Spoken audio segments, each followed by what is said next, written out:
बिस्मिल्लाहिर्रहमानिर्रहीम, अस्सलाम वालेकुम, नमस्कार, सत श्री अकाल एंड गुड आफ्टरनून। दोस्तों कैसे हैं आप? मैं उम्मीद करता हूं जी आप सब अच्छे होंगे। फी वेवर के हवाले से दो तीन बड़े एक अहम पॉइंट्स थे जो मैं आज की इस वीडियो में मैं शेयर करना चाहता हूं।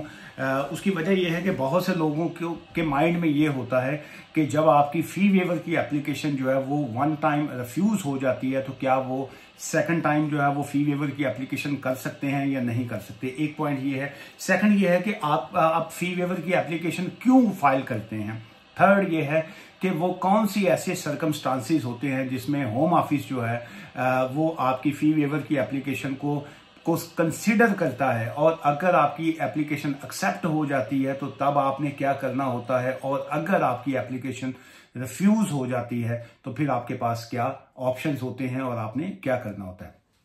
पहला पॉइंट तो आ गया कि फी वेवर की एप्लीकेशन आप क्यों फाइल करते हैं। देखिए आजकल जैसे बहुत से लोग जो हैं स्टूडेंट्स के वीजा पे हैं या डिपेंडेंट वीजा पे हैं या स्किल्ड वर्कर वीजा पे हैं, सो इस तरह की एप्लीकेशन में वो कहते हैं जी हम फी वेवर की एप्लीकेशन लगवा लेते हैं। तो उसकी वजह से जो है आजकल होम ऑफिस जो है, मैं आजकल की बात कर रहा हूँ, होम ऑफिस काफी तंग पिया हुआ है, जिन्होंने पंजाबी च कही जाए वो काफी तंग है। वो कहते हैं जी कि आप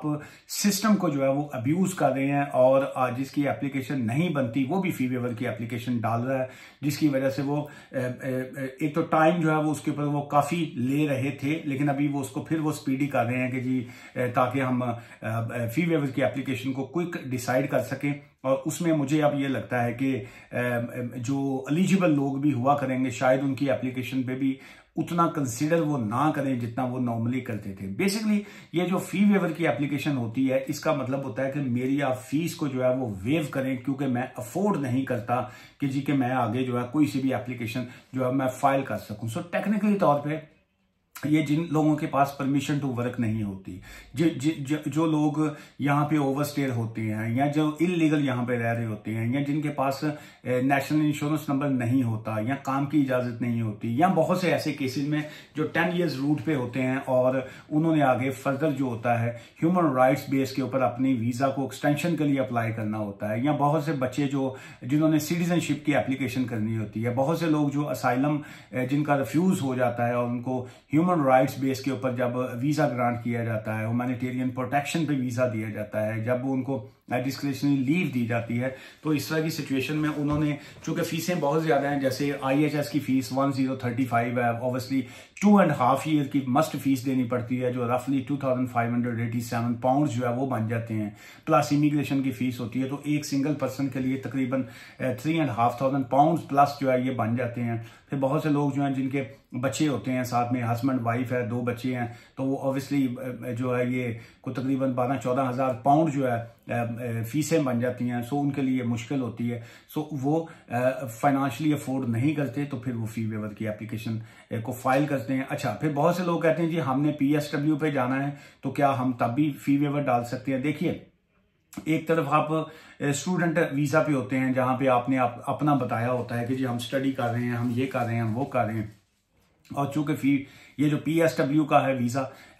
ये काफी एक्सपेंसिव होता है, सो उसमें बाय लॉ कानूनी तौर पे PSW की एप्लीकेशन के ऊपर वो फी वेवर की एप्लीकेशन को इतना वो सीरियस लेते नहीं है होम ऑफिस। और खासकर ये जो स्किल्ड वर्कर वीजा की अगर हम बात करें तो बहुत से लोगों के जो इश्यूज होते हैं जिसमें कंपनी जॉब नहीं दे रही या इस वजह से वो मामला उनके उलझ जाते हैं, फिर या लाइसेंस कर्टेल हो जाता है या उनका वीजा कर्टेल हो जाता है, तो वो कहते हैं कि हम फी वेवर डाल देते हैं चूंकि 60 डेज का नोटिस आया, तो क्या हम वीजा चेंज कर रहे हैं या उसकी बेस के ऊपर हमें थोड़ा सा टाइम मिल जाए। तो उसमें भी होम ऑफिस जो है वो काफी नालायक होता है इस बात के ऊपर कि जी आप एक तरफ स्किल्ड वर्कर वीजा पे आए हुए थे, और लेकिन अगर किसी के इस तरह के उसमें सिचुएशन है कि कंपनी का लाइसेंस कर्टेल हो गया, आपका वीजा कर्टेल हो गया, उसमें पॉसिबिलिटी हो सकती है कि होम ऑफिस जो है वो आप की फी वेवर की एप्लीकेशन को कंसिडर करे। लेकिन ये कहना कि जी कि मुझे नई जॉब मिल जाएगी और मैं उसकी वजह से मैं फी वेवर डालूंगा, पैसे बचाने की कोशिश करूं, तो उसमें होम ऑफिस जो है वो आजकल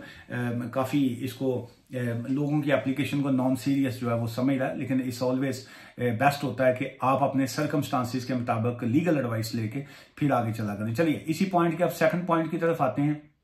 कि जिस वक्त आप फी वेवर की एप्लीकेशन डालते हैं तो उसमें 2 चीजों को वो कंसिडर करते हैं। नंबर 1, आपकी जो IHS की फीस होती है, immigration health surcharge, plus second वो होती है इमिग्रेशन की फीस। वो दोनों चीजों को जो है वो होम ऑफिस जो है वो कंसिडर करता है, और उसमें वो चाहे तो वो आपकी एक जिसको पार्शली फीस कहा जाता है, वो पार्शली फीस भी वो माफ कर सकते हैं कि आपकी IHS की फीस को हम एग्जेम्प्ट कर दें, लेकिन आप इमिग्रेशन की फीस पे करें, या हो सकता है वो आपकी दोनों फीसों को भी जो है वेव कर सकते हैं, उसको हटा सकते हैं। अच्छा, फिर उसके बाद इनका डेटा प्रोटेक्शन एक्ट 2018 जो है 2018 जो है वो इसमें इसका मतलब ये होता है कि जी के how we use personal data जो है, जो होम ऑफिस जो है वो आपका पर्सनल डेटा जो है वो उसको कैसे इस्तेमाल में करता है। For details how the home office collect your information जो है वो आप की इंफॉर्मेशन यूके बॉर्डर एजेंसीज के साथ, फिर उसके बाद जो है इमिग्रेशन एंड सिटीजनशिप जो सिस्टम है उनके साथ, प्लस आपकी जो बैंक्स की डिटेल्स होती है, चाहे आपका कोई सा भी बैंक होता है, वो उनके साथ वो कॉन्टैक्ट करते हैं और वहां से आपका सारा रिकॉर्ड जो है वो देखते हैं कि आपके अकाउंट्स में कितने फंड्स और कितनी चीजें क्या आ रही हैं। फिर इनका एक अपेंडिक्स ए जो होता है उसका मतलब ये होता है कि जी के इसमें होम ऑफिस ने अपनी एक लिस्ट बनाई होती है कि वो हमने देखना ये है कि IHS आप एग्जेम्प्टेड हैं या नहीं है। उसमें वो आप अफोर्डेबिलिटी आपकी बनती है कि नहीं बनती, वो टेक्निकली तौर पर आपकी अफोर्डेबिलिटी को जो है वो देख रहे होते हैं कि you are not able to afford a fees, आप अफोर्ड नहीं करते कि फीस पे कर सकें, यू आर डेस्टिट्यूट जो है, आप फाइनेंशियली तौर पे जो है वो गुर्बत की तरफ जा रहे हैं, चूंकि आपके बच्चे हैं साथ, तो आप बच्चों की वेलफेयर जो है वो उससे डिस्टर्ब हो सकती है अगर आप फीस उनकी वो पे कर देंगे। सो बच्चे जो हैं इसमें खासा जो है इम्पोर्टेंट पार्ट होते हैं इस तरह की एप्लीकेशन में। फिर वो देखते हैं कि जो आपका अकोमोडेशन है वो रिस्क के ऊपर है, इमिनेंट बेसिस के ऊपर, कि अगर आपको हमने फीस आपको हमें देनी पड़ जाती है फीस, तो क्या इसकी हमें फीस देने के बाद आपके पास बच्चों का फूड के पैसे तो नहीं खत्म हो रहे हैं, या आपको रेंट की वजह से आप होमलेस तो नहीं हो रहे हैं। ये सारी चीजें जो है इस फी वेवर की एप्लीकेशन को में वो कंसिडर करते हैं। खासकर your income is not sufficient to meet a child's particular and additional need जो है, वो बच्चों की जो पर्टिकुलर नीड्स जो आ जाती हैं उसको खासकर जो है इस तरह की एप्लीकेशन में वो कंसिडर करते हैं। You are faced with the exceptional financial circumstances, जो एक्सेप्शनल फाइनेंशियल सर्कमस्टांसिस से मुराद ये होता है जैसे बहुत से लोग जो हैं वो अगर जो उनको फॉर एग्जांपल कोई डिसेबिलिटी में है या वो पर्सनल इंडिपेंडेंस पेमेंट उनको नहीं मिल सकती, चूंकि उनका वीजा स्टेटस जो है वो ऐसा नहीं है कि वहां पे लिखा होता है no recourse to public funds जो है, चूंकि ये जो पब्लिक बेनिफिट्स हैं, जो यूनिवर्सल क्रेडिट है, ये सब उन्हीं लोगों को राइट है जिनके पास कोई स्टेटस ग्रांट हुआ होता है। लेकिन बहुत से लोग जो ऐसे नॉर्मल सिचुएशन में होते हैं, ऑब्वियसली वो उनको यूनिवर्सल क्रेडिट अलाउ नहीं है, उनको बेनिफिट्स अलाउ नहीं है, तो क्या वो इस तरह की सिचुएशन में जो है जब फी वेवर डालते हैं तो फिर होम ऑफिस जो है उसको तमाम चीज़ों को जो है वो कंसिडर करता है। अच्छा, बाज़ का जो है वो होम ऑफिस की तरफ से अगर आपको कोई इस तरह का लेटर आता है, वो कहें कि हमने आपको so and so time contact करने की कोशिश की, आपने हमें फलान डॉक्यूमेंट्स नहीं भेजा, ये नहीं किया, वो नहीं किया, ये बाज़ का तो उनकी रूटीन इस तरह की होती है, तो इसके ऊपर बहुत से लोग जो है वो अपसेट हो जाते हैं। सो इसलिए मैं तो क्लाइंट्स को अक्सर ये कहता हूँ कि बेटर ये ऑप्शन यही है कि वो आपके ऊपर ब्लेम करें कि जी कि आपने अपनी कंप्रीहेंसिव असेसमेंट जो थी वो नहीं करवाई या फलां नहीं किया, तो बेटर यही है कि अपना रिकॉर्ड जो होता है उसको रिकॉर्डेड डिलीवरी के थ्रू आप भेजा करें, ताकि आपके पास एक ट्रैकर नंबर और डिटेल्स रह जाएं और आपके पास एविडेंस हो, देखिए जी हमने तो आपको रिकॉर्डेड डिलीवरी जो करवाई थी। अच्छा, फिर उसके बाद ये है कि क्या एक एप्लीकेशन रिफ्यूज हो जाए तो क्या आप सेकंड टाइम सेम जो एप्लीकेशन फाइल कर सकते हैं। अगर तो कोई शख्स ह्यूमन राइट्स बेस की एप्लीकेशन कर रहा है और उसके पास ऑलरेडी स्टेटस नहीं था और उसमें यह है कि या वो इमिग्रेशन बेल पे थे या उनका असाइलम रिफ्यूज हो चुका हुआ है, फिर तो वो सेकंड टाइम भी एप्लीकेशन करते हैं, तो होम ऑफिस जो है उसको कंसिडर कर सकता है on the basis of new evidence जो है जो आप प्रोवाइड उनको करते हैं उस बेस के ऊपर। लेकिन नॉर्मली क्या होता है कि मैं अगर लेट से स्किल्ड वर्कर वीजा पे हूँ या स्टूडेंट हूँ या बाकी मेरे और सर्कमस्टांसिस हैं कोई, मैंने फी वेवर की एप्लीकेशन डाल दी, उन्होंने रिफ्यूज कर दी, अब मैं कहूँ जी मैं दोबारा से वो एप्लीकेशन दोबारा से डाल दूँ, तो उसमें पॉसिबिलिटी ये है कि आपकी सेकंड एप्लीकेशन में जो आपको 3C लीव है वो आपकी ब्रेक हो जाए। सो इसलिए ये एप्लीकेशन इस तरह की जो होती है वो वन टाइम ही कंसिडरेबल होती है। सो उसमें ये है, अब इसी पार्ट के हम लास्ट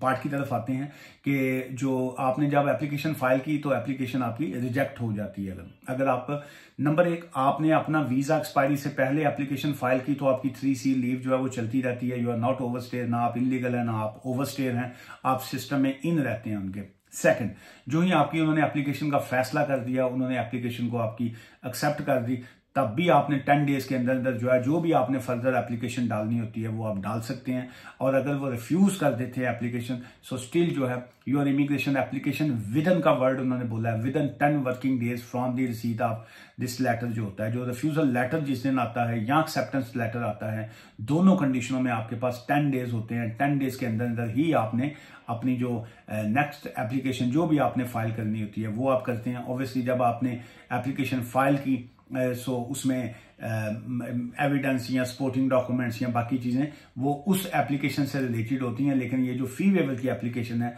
इसकी रिफ्यूजल का तल्लक आपकी मेन एप्लीकेशन से बिल्कुल नहीं होता। फी वेवर एप्लीकेशन में सिर्फ वो आपके फाइनेंस को देखते हैं और जो चाहे आपका केस कितना स्ट्रांग है ह्यूमन राइट्स का या जो भी आप करना चाह रहे हैं, इसका मतलब ये नहीं होता कि आपकी फी वेवर एक्सेप्ट हो गई तो आपका केस भी एक्सेप्ट होगा, आपकी फी वेवर रिजेक्ट हो गई तो आपका केस भी रिजेक्ट होगा। ऐसा बिल्कुल नहीं है। दोनों एप्लीकेशन जो है उसका एक अपना अपना मेरिट होता है। आज की इस वीडियो से मुझे इजाजत दीजिएगा, दुआ में याद रखिएगा। Take care, bye for now.